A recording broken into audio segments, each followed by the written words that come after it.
찬미 예수님, 찬미 예수님, 회개하여라. 하늘나라가 가까이 왔다. 여러분, 회개하라는 이 말씀, 여러분 어떤 거라고 생각하세요? 어떻게 믿으십니까? 회개는 뭐예요? 회개는 첫 번째로 부끄러워하는 겁니다. 이 인생을 살면서 하느님과의 관계를 부끄러워하라는 게 아니라 하느님과의 관계에서 사랑받은 사람으로서 나를 포함해서 이웃과 함께 살아가는 그 삶을 부끄럽게 여기라는 겁니다. 다시 말하면 사랑받는 하느님의 자녀로서 살아가는 것을 상대적으로 미안하게 생각하라는 겁니다. 근데 그 회개는 부끄럽고 미안하기만 하면 안 돼요. 그걸로는 회개 시작은 할지 모르지만 평생을 미안하고 부끄럽게 살 수가 없잖아요. 그렇죠? 그러므로 회개라고 하는 것은 뭐냐? 오늘 분명히 세례자 요한이 자신의 회개의 궁극 개념에 대해서 얘기를 했고, 그리고 회개의 정수인 예수를 받아들여라, 예수를 만나라, 이것이 회개예요. 여러분 오늘 예수님 만나러 오셨어요, 그죠? 사실 세례자 요한의 회개는 강력한 세례 운동이었어요. 강력했습니다. 어느 시대의 구약의 예언자 중에도 이렇게 회개하면 죄를 씻고 사함을 받는다는 말을 들어본 적이 없어요. 돌아오라고만 했지요. 그죠? 구약은 돌아오라, 돌아오라, 돌아오라. 근데 회개하고 세례 받으면, 물로 씻으면 구원된다는 말을 해본 적이 없어요. 그래서 오히려 예수보다도 세례자 요한의 이 선언이 어마어마한 영향력을 끼친 겁니다. 어떤 내용일까요? 모든 사람에게 가서 세례자 요한은 강력하게 아주 세게 얘기했는데 자기 죄를 고백하라고 그랬어요. 자기 죄를 고백하는 것이 회개의 기본입니다. 근데 저도 경험을 해보면 자기 죄 고백하는 사람 별로 없어요. 남이 이래서 저는 이랬습니다 하는 남 탓을 많이 경험하게 돼요. 성당에 와서 다 앞집 내 탓이라고 하는데 들어보면 다 남 탓 같은 경향이 있어. 그것은 틀린 게 아니라 회개의 정수를 바라보라는 현실이라고 저는 봐요. 복음을 우리가 왜 읽고 강론을 합니까? 강론은 여러분 참고하십시오. 그리고 여러분들이 직접 이 예수의 말씀과 복음의 말씀을 거울로 삼아서 나를 비춰보십시오. 그 잘하든 못하든 비추기만 하면 보입니다. 자기 죄를 고백하라는 거, 이것이 첫 번째. 그러니까 많은 바리사이 사두가이들이 세례받으러 온 거예요. 그러니까 자기가 죄인인 걸 아는 거죠. 참 대단한 분들입니다. 대단한 분이에요. 여러분들 무지하다고 하는 거, 다시 말하면 무지한 사람이 더 훌륭한 건 뭐냐면요, 무지한 것을 아는 게 더 훌륭한 거예요. 무지한데 무지한 걸 모르면요 계속 같은 그런 패턴으로 본인도 힘들고 같이 있는 사람도 힘들게 하는 거예요. 그러니까 내가 올바르고 이건 다 좋은데요, 내가 나를 아는 게 너무 중요해요. 이게 나를 아는 게 회개입니다, 여러분들. 그러니까 오늘 오는 바리사 사두가이는요 어떤 분들입니까? 그죠? 사제 집단들이고 율법을 많이 이렇게 만난 분들인데 자기 죄를 고백하며 오는 거예요. 얼마나 대단한 분들입니까? 그죠? 그런데 세례자 요한은 이 사람들한테 막말을 해. 이 독사의 자식들아. 이러면 여러분 성당 나오겠어? 내가 여러분들한테 그렇게 얘기하면 성당 나오겠어? 여기 일본말로 도끼로 이마 깔아 상이 있다면서. 근데 더 나쁜 사람은 까니마 또 까래. 바로 지금 세례자 요한이 까니마 또 까는 거예요. 뭐, 죄인에서 내가 고백하게 왔는데 이 독사의 자식들아. 아주 막 강력한 얘기를, 독설을 퍼붓고 있는 거죠. 그런데 이것은 의미가 있는 거예요. 왜? 진정한 회개는요, 자기 죄를 고백하는 것이 시작이에요. 아까 말씀드린 것처럼 부끄럽게 생각하고 미안하게 생각하고 그걸 평생 그렇게 살지 말라는 겁니다. 그 시작이고, 내 죄를 고백했지만 고백한 것이 끝이 아니라, 세례자 요한은 누구입니까? 꿰뚫어 보는 사람이기 때문에 세례 받으면 깨끗해진다니까 세례만 받으러 오는 거예요. 뭐 한편 이해는 해요. 세례만 받으러 오는 거라고. 세례 받으면 구원될 줄 알고. 아니거든요. 오늘 복음의 기초, 여러분 세례만 받고 제만 고백한다고 구원되는 게 아니고, 오늘 복음에 보게 되면 회개에 합당한 열매를 맺어라. 여러분 합당한 열매가 뭡니까? 여러분 각자 찾아야 돼요. 합당한 열매를 맺어라. 그러니까 이 사람들도 할 말이 있잖아요. 저기 세례자 요한이 말이지 뭐 근본도 없는 사람이 말이야. 나는 사두가이고 난 바리사이고 내 출신 성분이 얼마나, 내가 구교 신자고 말이지 성당에 50년 됐고 뭐 이거 다 했는데 좀 새로운 사람이 저기 뭐 저렇게 말을 해 하면서 자기의 뿌리를 얘기한 거예요. 뭐예요? 우리는 아브라함을 조상으로 모시고 있어. 그 얘기를 하니까 참 대단해.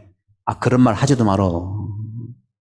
그러니까 말로 하는 데에서는요, 진리를 얘기하니까 그런 생각이랑 하지 마라 하면서, 내가 분명히 너희한테 얘기하는데 하느님은 이 돌들로도 아브라함 자녀 만들 수 있어. 왜 이래 이거. 출신 성분 이거 존중받아야 되지만 그걸로 구원받는 게 아니야 하고 얘기하는 겁니다. 그러면 다시 한번 얘기합니다. 좋은 열매를 맺지 않는 나무는 모두 찍혀서 불 속에 던져진다. 끔찍한 얘기예요. 끔찍한 얘기예요. 이 말을 요즘 말로 내가 바꿔서 얘기하면, 신앙인들은요, 예수를 믿는다는 사람들은요, 하느님을 믿는 사람들은요, 내 안에 하느님이 아닌 모든 것의 시작과 끝의 근본을 바꿔라 이거예요. 조금씩 바꿔서는 되지 않아요. 다 바꿔라 이거예요. 몇십 년 전에 어떤 가수가 선거철 전에 바꿔 모든 걸 다 바꿔, 어느 가수가 그 노래 불렀었는데, 그래서 다 바뀌었는 것 같다. 그 다음에 영향을 줘가지고 바꿔라. 남을 바꿔라, 내가 바뀌어라. 나를 바꿔라는 거예요. 바꿔라니까 뭐 난 너 보고 바뀌래. 그건 차라리 안 바뀌는 게 나아요. 이것이 바로 세례자 요한이 얘기하는 회개의 핵심입니다. 이걸 여러분들이 만나서 거울로 보시면 돼요. 미안한 거, 죄고복하는 걸 토대로 해서 열매를 맺어라 하는 거예요. 열매를 맺지 않으면 불 속에 던져진다, 찍혀서. 그러면서 이것이 회개에 대한 분명한 지침이라면, 이제 자기의 회개의 가치를 뛰어넘는 예수님의 회개, 예수님의 세례를 덧붙여 얘기합니다. 대단히 중요한 거예요. 나는 너희를 회개시키려고 물로 세례를 주지만 내 뒤에는 나보다 더 큰 능력을 지닙니다. 더 큰 능력에는 뭐냐면, 세례자 요한의 회개는요, 간단히 말씀드리면 십계명 지키라는 거예요. 십계명 안 지키면 죄다 이거예요. 보이는 거, 공동체에서 지키는 거 있잖아요, 그죠? 구약의 법이 얼마나 많아, 그걸 지키라는 거예요.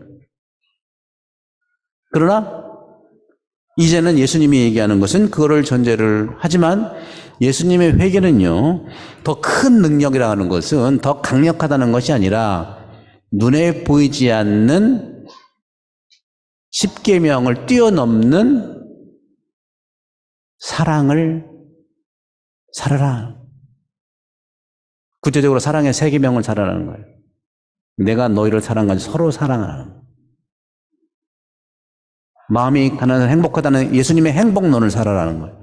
참 그런 점은 참 쉽지는 않아요. 어려워요. 그러나 내가 하나씩, 어떤 분들은 백두대간도 체계적으로 이렇게 지금 차례로 백두대간 다 섭렵하더라고요. 그것이 바로 필요한 것이죠. 한꺼번에 하라는 게 아니에요. 하나씩 하나씩 체크하면서 내가 오늘은 사랑의 세계명에 이걸 살았나? 백두대간의 이 일구간을 내가 옮겼나? 하는 것처럼. 그러면서 예수님께서는 너희에게 성령과 불로 세례를 주실 것이다 하고 말씀하시면서, 표현은 좀 약간 달리 하는데, 손에 키를 드시고 당신의 타작마당을 깨끗하게 하신다. 타작마당 참 좀 우리가 정겹죠? 타작. 가을에 열매 맺고, 그죠? 추수하고 타작. 알곡을 좀 걷어들이는 거. 얼마나, 그러니까 세례자 요한은요, 완전히 이제 거두절미하고 끝. 어떻게 보면 서구의 이 역사 안에서 일어났던 그러한 역사적 사실들과 굉장히 같이 연결되는 것 같아요. 근데 예수님의 이 회심과 회개의 모습과 개념과 오늘 말씀드렸던 타작마당이라는 말은 상당히 농부답고 추수를 맺고 우리 동양의 이런 절기를 생각하게 해요. 그 기운을 생각하게 하죠. 타작마당을 깨끗하게 하시어 알곡 모아들이고 쭉정이는 꺼지지 않는 불에 태워버린다 하는 거죠. 이런 점에서 이 예수님의 회개라고 하는 것은요, 뭘 얘기하느냐? 성장을 얘기하면 성장, 그리고 성숙을 얘기해요. 다시 말하면 예수님이 얘기하는 이 회개와 세례는요, 견진성사와 같은 겁니다. 여러분 견진 2년에 한 번씩 받잖아요. 그게 예수의 견진성사의 내용이에요. 성령으로 불로 세례 준다고 하잖아요. 견진은 세례의 완성이거든요. 그래서 가톨릭에서는 세례와 견진을 같이, 초기 교회는 같이 줬어요. 견진은 성숙한 삶을 요청하잖아요. 선물을 받잖아요. 따라서 회개는 변화를 얘기한다면 외적인 변화, 죄를 끊고 합당한 열매를 맺고, 그러나 예수님의 이 회심과 예수님의 세례는 견진과 같은 것으로서 성숙하고 성장하고, 다시 말하면 변화라기보다는 변모가 더 정확한 표현입니다. transfiguration, transformation. 변화는요, 체인지하고 근본적으로 달라요, 여러분들. 회개가 체인지라면요, 이 예수님이 얘기하는 회심은요, transfiguration, transformation이에요. 막 바꾸는 게 아니에요. 본래의 하느님의 모습으로 돌아간다고 생각하시면 돼요.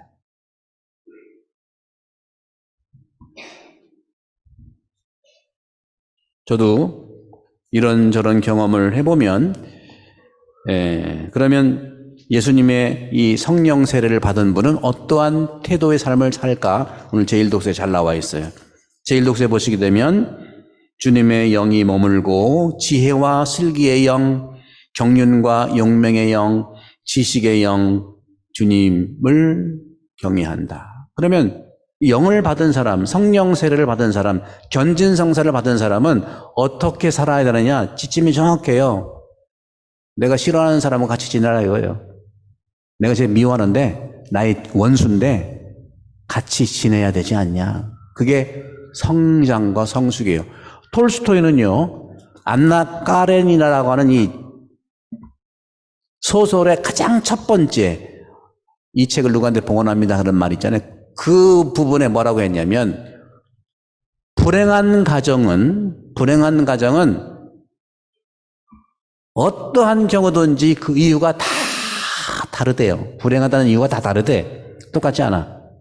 근데 행복한 가정은 다 똑같대. 그 원인과 이유가 다 똑같아. 이것도 마찬가지입니다. 성령 세례 받은 사람은요, 5절부터 나와 있어요. 6절이죠. 늑대가 새끼 양과 함께 살고 표범이 새끼 염소와 함께 지내고 송아지가 새끼 사자와 더불어 살쪄가고 어린이가 그들을 몰고 다니리라. 암소와 곰이 나란히 풀을 뜯고 그 새끼들이 함께 지내고 사자가 소처럼 여물을 먹고 젖먹이가 독사굴에서 그 위에서 장난하며 젖떨어진 아이가 살무사 굴에 손을 내밀리라. 이게 성령 세례 받은 사람의 어떤 모델로 제시를 하잖아요. 사랑하는 교영자매 여러분, 우리는 인생을 살아가면서 회개를 너무 법적으로 이해하지 마십시오. 사랑에 결핍됐던 그곳에 사랑을 채워주는, 사랑을 나누는 삶을 사는 것이 성령 세례를 받은 사람이죠. 저는 학교에 오래 있었지만 이곳에 오면서 많은 분들을 만났어요. 공통적으로 많은 부부들을 만났는데, 부부도 만났고 가정도 만났고 단체도 만났고 있는데 행복한 부분도 많아요. 그런데 문제가 이렇게 있을 수 있잖아요. 문제 없는 데는 없잖아요. 그 문제의 중심에는 예수님의 회심이 요청되는 것을 저는 봤습니다. 예수님의 회심이 이루어진다면 문제 없는 데는 없죠. 그러나 그 문제를 안고 예수님의 회개로, 회심으로, 성령 세례 받은 사람으로 오늘 제1독서처럼 그렇게 살아갈 수 있어요. 우리 가정만 그런 게 아니더라고요. 그래서 회심을 더 채울 수 있는 은혜가 되기를 오늘 대림식이 두 번째 주일에 말씀드리고, 구체적으로 그럼 예수님의 회개를 위해서, 아니 세례자위원회 회개를 위해서 어떻게 우리는 점검할 수 있을까? 세 가지만 말씀드리겠습니다. 첫 번째, 태도를 바꾸자.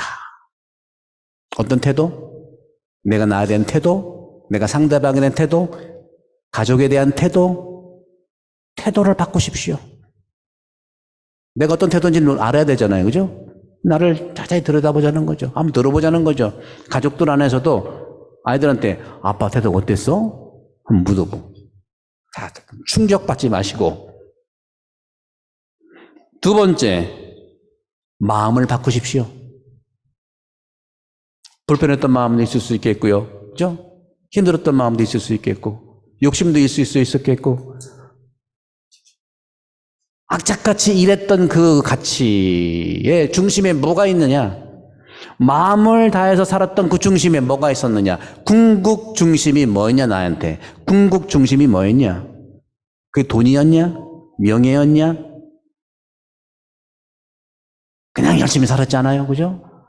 그냥 열심히 정말 주님이 주신 대로 살면 그게 바른 길이라고 저는 봐요. 틀린 것도 아니에요. 그러나 지금 이 시대는 100세 시대고, 옛날 같으면 60 된 다음에 주님 품에 갔는데 지금은 또 따블을 살기 때문에 이제부터라도 늦지 않았고, 나한테 제2의 인생, 제3의 인생에 있어서 세례자 요한과 예수가 얘기했던 회심의 중심에 있는 내 마음의 궁극적 관심이 뭐냐 한 걸 두드려 보라는 거죠. 누구한테? 예수님한테. 복음서에 매일 나오는 복음에, 주일에 나오는 복음에 두드려 보시죠. 태도의 변화, 마음의 변화. 태도의 변화는 구약의 회개의 개념이고, 마음의 변화는 예수님께서 말씀하시는 마음을 바꾸라는 게 아니라 본래의 마음으로 가자는 겁니다. 세 번째, 궁극적으로 말씀드렸던 인생의 목표와 궁극적 관심. 내가 중요하게 생각하는 것을 뛰어넘는, 결국은 총체적인 나의 관심과 내 삶의 목표가 무엇인지를 만나는 그런 시간이 되기를 바랍니다. 그것은 바뀌는 게 아니라 만나는 거죠. 대림 시기에 우리는 주님께서 우리에게 선물을 주시는데, 그 선물을 여러분들은 예수님을 품고 사는 것이 회개고 회심입니다. 예수님이 어떤 분인지는 구체적으로 만나야 되지 않겠습니까? 그 만난 예수를 통해서 내 생각이 바뀌고 내 태도가 바뀐다면 궁극 관심은 왜 안 바뀌겠습니까? 과거를 판단하는 게 아니에요. 이제부터라도 궁극 관심으로 내가 무엇 때문에 사는가? 그것을 찝어가면서 내가 하나씩. 전 테니스를 치는 테니스 안 되는 거 다 적어 놓거든요. 인생에서도 어떤 걸 다 적어 놓고 그렇게 하나씩 하나씩 풀어가고 찌워가고 덮어놓고 덧칠하고 하는 것, 이런 것 재밌지 않습니까? 그죠?